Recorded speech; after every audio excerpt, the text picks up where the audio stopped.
Good morning, students. So as you all know that we have completed almost half of the part of the chapter. So rest half of the part of the chapter we are going to cover it today. Okay, so let us begin with the topic. So I have already drawn a flow chart for you all. So it indicates that microorganism को हमने इस particular rest chapter में half part में divide किया है. That is useful microorganisms and harmful microorganisms.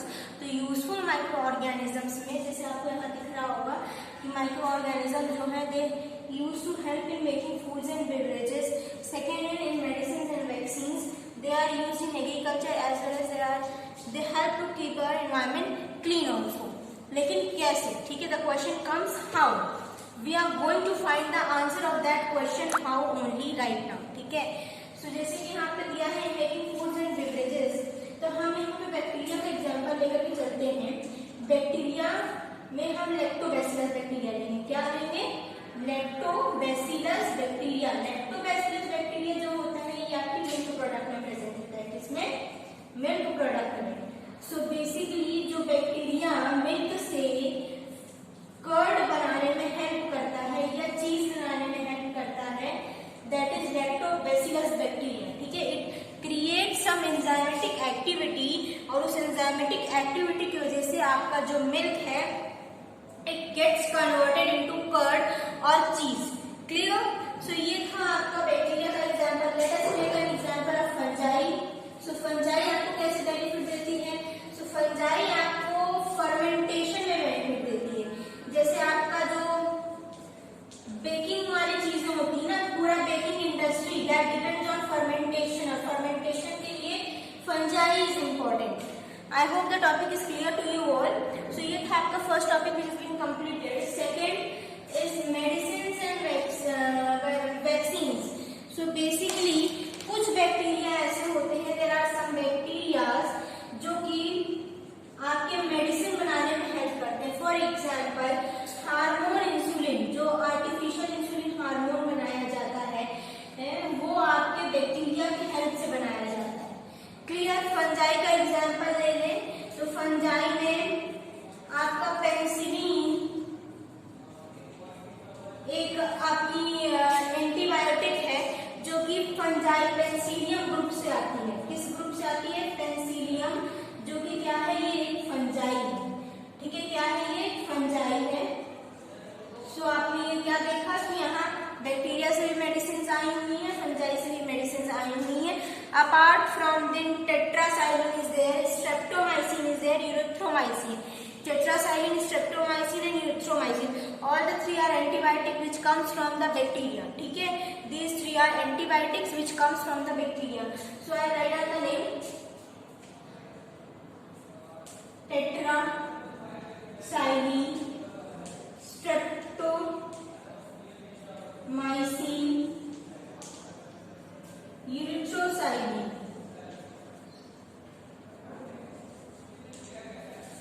So all these are what? These are the antibiotics which comes from the bacteria. ठीक है, so bacteria play a great and important role in medicines and vaccines.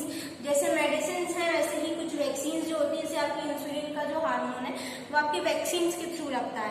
So it helps to make the vaccine also as well as medicine also. I hope this very topic is clear. If you want you can take down the screenshot so that I can erase the board and move towards the next topic.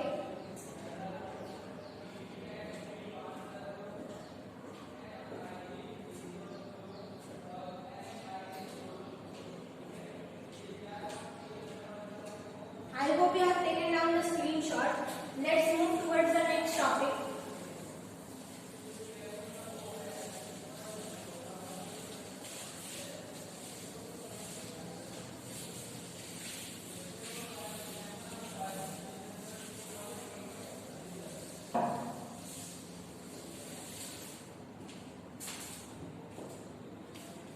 Agriculture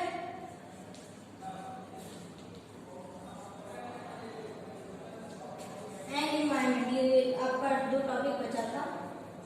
let us see this. Agriculture में basically आपके जो bacterias होते हैं वो आपके plant growth को enhance करते हैं. ठीक है, प्लांट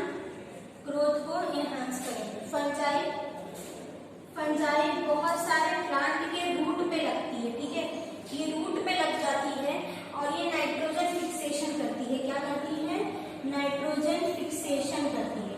नाइट्रोजन फिक्सेशन क्या है, अब यहाँ पे आप देखिए, तो नाइट्रोजन जो है हमारे एटमॉस्फेयर में नाइट्रोजन गैस प्रेजेंट है, लेकिन जो नाइट्रोजन गैस हमारे एटमॉस्फेयर में प्रेजेंट है वो यूजेबल फॉर्म में नहीं है प्लांट्स के लिए।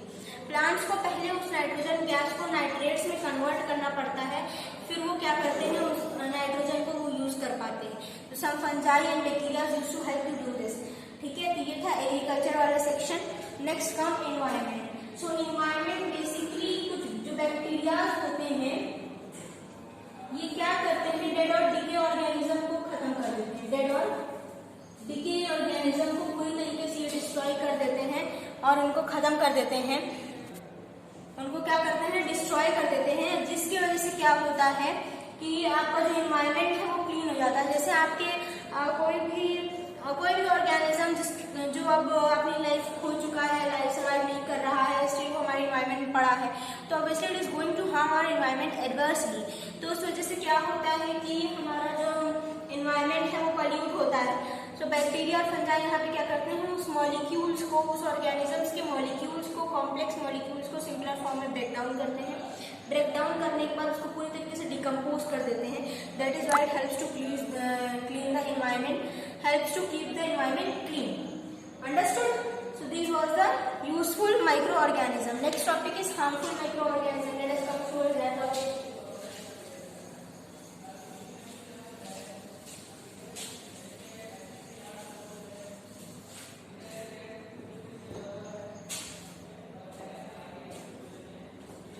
Harmful microorganisms.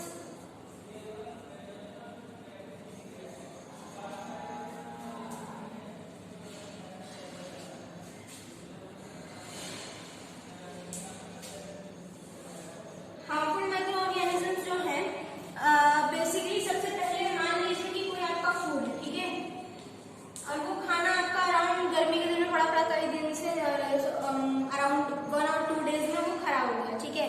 अब आप उस खाने को कंज्यूम करते हो या आप बाहर के ही खाने को कंज्यूम करते हो, उस पर कुछ बैक्टीरिया ऑलरेडी एक्ट कर रहे हैं, उस पर कुछ बैक्टीरिया ऑलरेडी हैं। तो अब देखिए होगा क्या कि वो बैक्टीरिया क्या करेंगे, उस फूड को स्पॉइल करेंगे, ठीक है, स्पॉइल कर देंगे उस फूड को। स्पॉइल करने के बाद अगर आप फूड को खा लेते हो तो आपको क्या होगा, फूड पॉइजनिंग होगी। क्या होगा, फूड पॉइजनिंग। सो ये फर्स्ट वे हो गया जिसमें आपको हार्म करते हैं बैक्टीरियाज।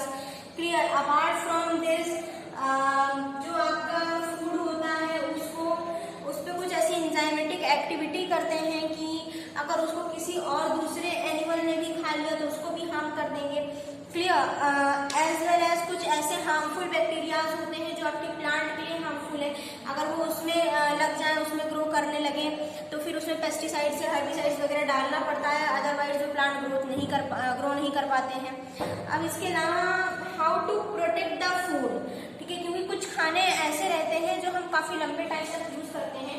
फॉर एग्जाम्पल जो भी हमारे एक्सपोर्ट और इम्पोर्ट वाले फूड हैं उनको हम काफी लंबे टाइम तक यूज करते हैं, या पैकेट प्रोडक्ट्स जो हैं, for example packet milk, Amul milk जो आता है आपका, तो अब हम उन सबको कैसे प्रोटेक्ट करें या क्या करें। So there are few of the techniques.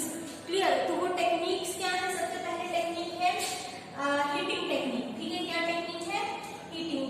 इसमें क्या है, यूएचटी टेक्निक होती है ये, ultra heating treatment. Ultra heating treatment means the food is heated at above around 135 degree Celsius, ठीक है। 135 डिग्री सेल्सियस पे खाना जो है वो गर्म किया जाता है या हीट किया जाता है। जो भी उसमें बैक्टीरिया है, देखिए कोई भी बैक्टीरिया जो है मैक्स टू मैक्स कितना पावरफुल बैक्टीरिया है, वो अपने आप को 100 डिग्री के ऊपर सस्टेन नहीं कर पाएगा। तो 100 डिग्री के ऊपर जब वो टेम्परेचर जाता है तो वो बैक्टीरिया अपने आप क्लियर हो जाता है और प्योर फॉर्म में फूड बचता है, जो कि हम पैक करके फिर प्रोवाइड करवाते हैं in the markets. Apart from this next technique is pasteurisation.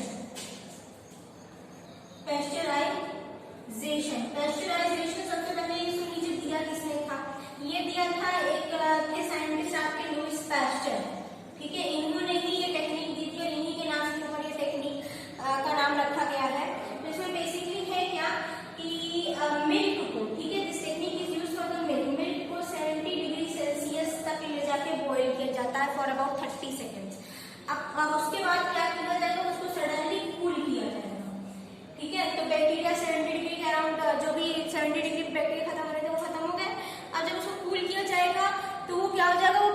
हो जाएगा, ठीक है। तो it is going to be उसकी बेसिकली शेल्फ लाइफ जो है वो इंक्रीज हो जाती है ये सारी टेक्निक्स करने से। एंड उसके बाद कूलिंग एक टेक्निक आपकी इंडिविजुअल आ जाती है।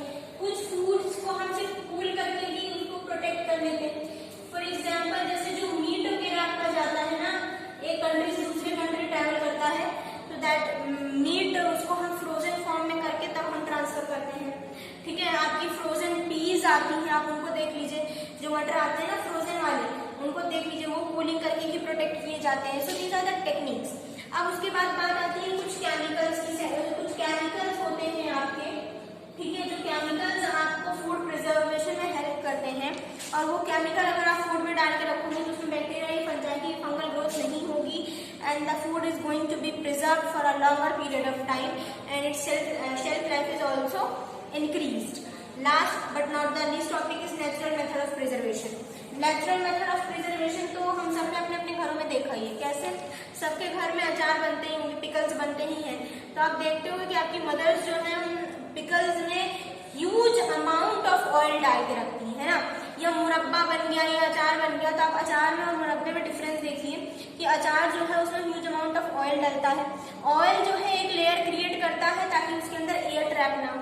अब जब एयर ट्रैप होगी ही नहीं, मॉइस्चर उसमें आएगा ही नहीं, इसीलिए अचार को पानी से हमेशा दूर रखा जाता है। जब उसमें मॉइस्चर आएगा ही नहीं तो क्या होगा कि वो जो आपका अचार है it will be preserve for a longer period of time. Apart from this अब देखिए क्या होता है कि जो ये मुरब्बा बनता है, तो मुरब्बा में शुगर जो है बहुत ज्यादा अमाउंट में ऐड किया जाता है। क्यों? Sugar also act as a preservative. Clear? तो ये एक नेचुरल मेथड ये हो गया। सो ऑयल है, आपका शुगर है, ये सब जो है it creates a natural method for the preservation of the food. So this was the last topic of your chapter. I hope the chapter is very clear to you all. If you are facing any confusion regarding the topic, we are going to conduct the live classes tomorrow. So may ask the questions tomorrow. Thank you and have a nice day everyone.